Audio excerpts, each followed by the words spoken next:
DPR Filipina memakzulkan Wapres Sara Duterte. Netizen Indonesia langsung heboh. Bisakah Wapres Gibran juga? Suara pemakzulan terhadap Wapres Gibran sudah kencang sejak tahun yang lalu. Forum Purnawirawan TNI yang berisi 103 jenderal, 73 laksamana, 65 marskal, dan 91 kolonel sudah bersurat ke MPR dan DPR menuntut pemakzulan Gibran. Suara itu suara resmi dan terang, bukan bisik-bisik, bukan demo jalanan, ada surat resmi dengan kop dan tanda tangan. Dasar tuntutannya adalah Gibran dinilai lolos sebagai cawapres karena putusan MK nomor 90 tahun 2023 yang cacat hukum yang diputuskan oleh Anwar Usman, pamannya sendiri. Konflik kepentingan yang sungguh telanjang. Ferry Amsari, ahli hukum tata negara, juga menambahkan perkara itu bahkan didaftarkan di MK pada hari libur. Pertama kali dalam sejarah, menurut Ferry Amsari juga, MK dinilai langsung mengeluarkan putusan yang mengabulkan syarat pencalonan Gibran tanpa melalui tahap pembuktian yang semestinya. Argumen hukum yang bisa dijadikan landasan sebagai pemakzulan Gibran adalah putusan MK nomor 2 MK L 11 2023 yang menjadi bukti otentik bahwa terjadi pelanggaran etika berat dalam lahirnya putusan MK nomor 90 yang menjadi karpet merah Gibran. Juga putusan DKPP nomor 135, 136, 137, 141 PKI DKPP 12/2023 bahwa Dewan Kehormatan Penyelenggara Pemilu DKPP memutus bahwa KPU melanggar etik karena memproses pendaftaran Gibran sebelum mengubah PKPU. Secara akumulatif, rentetan pelanggaran etik ini dapat dijadikan bukti bahwa sejak awal Gibran tidak memenuhi syarat secara etis, moral untuk menjabat. Belum lagi kalau terbukti akun Fufu Fafa yang menyerang kehormatan Bapak Prabowo Subianto dan keluarganya terbukti milik Gibran, ini masuk kategori perbuatan tercela. Bahwa proses pemakzulan bukan sekedar menjatuhkan Gibran, ini mekanisme hukum yang sah. Justru bisa jadi panggung bagi Gibran untuk membuktikan bahwa semua tuduhan itu salah. Di Filipina, wapresnya sudah dimakzulkan. Lantas bagaimana? Bacaan saya terhadap statement Pak Jokowi adalah dengan mengatakan paket Prabowo Gibran dua periode. Kalau misalnya Mas Gibran tidak dipilih, jangan salahkan Pak Jokowi kalau melirik opsi lain gitu loh. Dan itu mungkin terpikir juga di Mas AHY, Iya, Pak SBY. terpikir juga mungkin di KDM, terpikir juga di elit-elit yang lain, PKB mungkin, PKS mungkin. Tapi Prof, tapi kan itu Pak Jokowi melirik opsi lain itu sebagai akibat tidak dipilih sebagai cawapresnya Pak Prabowo kan kira-kira kayak gitulah hipotesisnya gitu. Tapi kan problemnya di lingkaran Pak Prabowo juga banyak yang tidak menginginkan Pak Jokowi memang. Itu dia ketemu kan, ketemu dengan kepentingan tadi. Jadi poin saya adalah di internal Pak Prabowo kan tidak satu suara juga berkaitan dengan Pak Jokowi atau Gibran. Jadi siapa di internalnya lagi kuat, itulah wajah kira-kira cawapresnya nanti lah gitu. Kan kita udah tahu ya soal siapa orang di samping Pak Prabowo ya. Tom and Jerry. Dari data yang saya punya, terutama sejak Pilpres pertama tahun 2004 dimulai, tidak ada capres yang menang tanpa dukungan dari kalangan NU. Pertanyaannya kan gini ya Prof, di luar ini mungkin Pak Prabowo merasa punya instrumen lain gitu, yaitu misalnya jumlah batalion banyak gitu misalnya 600 ya, kan? batalion baru ya? Mungkin tentara emang nggak boleh milih, polisi juga dulu nggak boleh milih. Tapi kan cuma kan bukan berarti nggak bisa dijadikan instrumen politik kan gitu. Ya bisa ya, cuma ngukurnya susah ya. Betul. Bukan berarti menolak argumen instrumen aparat tidak punya kontribusi. Saya mungkin bukan menolak ya, mungkin tapi ada, tapi ngukurnya bukan susah. single factor Dan susah diukur kan. Susah diukur. Iya, karena gini juga Prof, kan ada kepercayaan misalnya ketika Orde Baru membangun pemerintahan, salah satu andalnya kan birokrat dan ABRI kan. ABG. kan, iya kan. ABRI birokrasi Golkar gitu. Karena apa? Karena mereka lah yang punya kaki-kaki sampai ke bawah. Partai politik kan nggak punya Nggak kaki-kaki punya. sampai ke bawah Nggak punya. gitu. Nah, itulah yang menjadikan bahwa instrumen di luar NU dan Muhammadiyah ini ya mungkin yang saya baca Pak Prabowo sangat percaya bahwa ini juga bisa sampai ke akar rumput karena semuanya sekarang juga yang banyak pekerjaan-pekerjaan yang bangun kan tentara sekarang. Iya. Bangun dapur, bangun Koperasi apa Merah kan. Putih. Iya, Koperasi Merah Putih tentara. Dan itu kan Agrinas. Iya, mungkin sebagian ya, Satgas PKH. dan mereka kan ketika dalam kegiatan itu kan bertemu dengan masyarakat sipil. Iya. Kembali berakulturasi Dan lagi. ya, ini karena Iya, kita benar. ngelihat pola yang terjadi di Orde Baru. Nggak sakit hati gitu Pak. Biasa saja. Sebagai wapres yang dipilih oleh rakyat itu seperti apa Pak? Dan seperti jadi kelompok itu menerima Negara ini kan negara besar yang memiliki sistem ketatanegaraan. Ya diikuti saja proses sesuai sistem ketatanegaraan kita. Bahwa ada yang ada yang menyurati seperti itu, yaitu dinamika demokrasi kita biasa saja, biasa. Dinamika demokrasi kan ya seperti itu, biasa saja. nggak sakit hati gitu Pak. Biasa saja. Sebagai wapres yang dipilih oleh rakyat itu seperti apa Pak? Dan seperti jadi kelompok itu menerima presiden tapi tidak menerima wakilnya. Iya, pemilihan presiden kemarin kan satu paket. Bukan sendiri-sendiri, kayak di Filipina itu sendiri-sendiri. Di kita ini kan satu paket. Jadi tidak bisa menerima presiden tapi tidak menerima wakilnya. Ya memang mekanismenya seperti itu. Jadi sekali lagi sistem ketatanegaraan kita memiliki mekanisme yang harus diikuti, bahwa pemakzulan itu harus presiden atau wakil presiden misalnya. Ya, terkait pemakzulan, ya kita kembali membahas pemakzulan ini ya. Saya selalu katakan tidak mudah, tidak gampang, tidak simple. Bukan berarti tidak bisa dilakukan.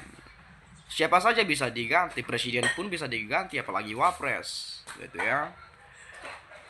Apalagi jasanya diragukan lagi, ya makin lebih gampang kan begitu. Makin ya wajar-wajar saja kan begitu ya. Sejarah bangsa kita mengatakan bahwa presiden yang ijazahnya tidak diragukan, yang bahkan luar biasa, yang bahkan ya apa namanya sekolahnya ya terjamin, pengalamannya ya, pengetahuannya, semuanya lah, bahkan bisa turun di tengah jalan ya karena legitimasi kan gitu ya. Kalau masyarakat udah nggak ini ya bisa turun lah gitu ya. Ya tinggal demo aja kan, besar-besaran tuh, nanti mundur sendiri juga itu pada akhirnya kan gitu ya. Ya tapi semoga saja lah mana yang terbaik lah. Mau dimaksudkan atau enggak sih saya nggak terlalu saya nggak terlalu peduli amat lah gitu ya. Yang saya pedulikan sebetulnya itu tuh janji Gibran itu. Kita akan menciptakan, membuka 19 juta lapangan pekerjaan. Itu tuh yang saya tunggu tuh. Itu yang saya tunggu tuh. Anak-anak muda pasti nungguin itu ya. Saya yakin sekali 1000% mungkin anak-anak muda teman-teman saya yang ada di luar sana itu sedang menantikan janji kampanye Gibran ketika waktu kampanye menjanjikan akan menciptakan 19 juta lapangan pekerjaan kalau terpilih. Sudah hampir 2 tahun, sudah 2 tahun ya. 2024 ini 2006. Ya kurang lebih lah. Ya. Apa yang kemudian kita lihat dari kinerja Gibran selama 2 tahun ini? Apa yang sudah terbukti janji-janji Gibran waktu kampanye selama 2 tahun ini? Apakah janji menciptakan 19 juta lapangan pekerjaan itu sudah terrealisasi, sudah diwujudkan, berapa persen terrealisasi, di mana saja, di kota mana saja, di provinsi mana saja.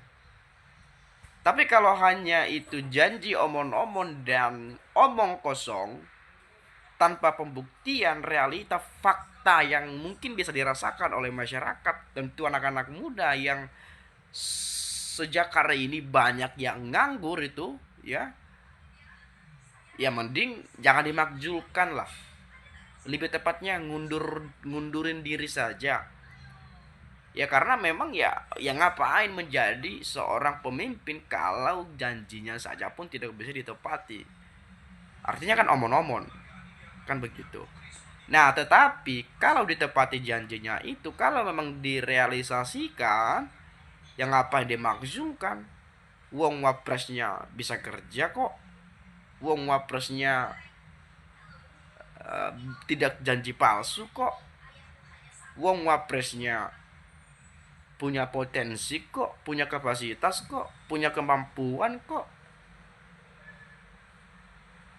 Kemampuan di bidang apa dulu ini misalnya? Kalau hanya pencitraan dan hanya kemudian memantau program-program MBG berjalan, ya saya juga bisa, Anda juga bisa. Kira-kira kan begitu ya. Nah, tapi untuk pemakzulan ini saya lebih apa namanya ya, lebih setuju didesak, tapi bukan mundur ya. Saya kalau mundur sih kayaknya masih agak ruwet lah, itu agak panjang gitu ya. Tapi lebih ke ini saja, untuk menciptakan itu saja sih. Didesak aja terus itu. Ciptakan 19 juta ya lapangan pekerjaan. Itu aja yang didesak, diciptakan itu. Tapi kalau memang nggak bisa ya udah ya mundur aja lah, kira-kira begitu. Jangan dimakzulkan lah, mundur lah. Biar agak lebih mulia juga kan begitu ya. Nah, ya, tadi juga kan Pak Guntur Romli juga udah menyampaikan tadi salah satu contoh ya, di negara mana tadi dikatakan itu. Dimakzulkan kan, diturunkan, diberhentikan dan seterusnya, kan ada contoh. Ya jangankan di luar negeri lah, di Indonesia juga presiden pun bisa diturunkan kok. Ya, Bung Karno saja, Bung Karno nih ya, Bapak Proklamator Indonesia, Bapak pendiri bangsa, diberhentikan dari jabatannya. Ya karena ya tekanan itu. Bukan soal legalitas, tapi soal legitimasi ya. Ya Pak Harto apalagi tuh, 32 tahun kan, hampir 7 dekade beliau menjabat sebagai presiden. Artinya sangat-sangat berkuasa. Tapi kalau rakyat bilang, lu turun tuh orang. Jabatan apapun misalnya bisa turun. Ya. Kalau pejabat negara ya bisa turun itu teman-teman. Apalagi wapres. Ya Pak Abdul Rahman Wahid, Pak Gus Dur baru-baru ini kan 2000 berapa? 2000 ya? 2001 ke 2001 ya. Ya bisa turun juga beliau. Ya, bukan soal legalitas. Kalau berbicara soal legalitas semua sudah legal.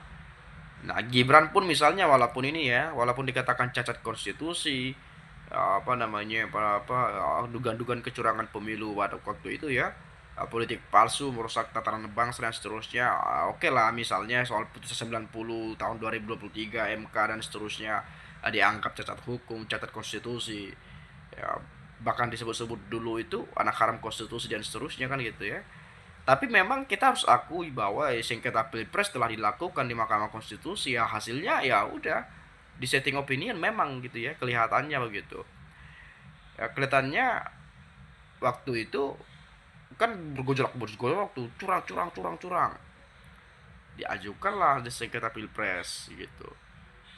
Tapi tetap aja yang walaupun tadi misalnya ada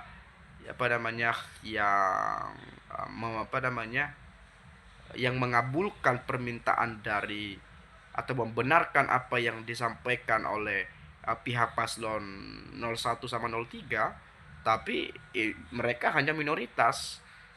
dan mayoritas hakim itu ya kayak menolak dan yang memutuskan bahwa ya tidak ada kecurangan atau segala macamnya. Makanya kan dilantik kan, jadi artinya sudah legal. Nah ini mungkin berbicara soal legitimasi lah ya, tapi kita nggak tahu, memang nggak gampang teman-teman. Maka saya katakan nggak gampang, nggak mudah, nggak simple, tapi bukan berarti nggak bisa.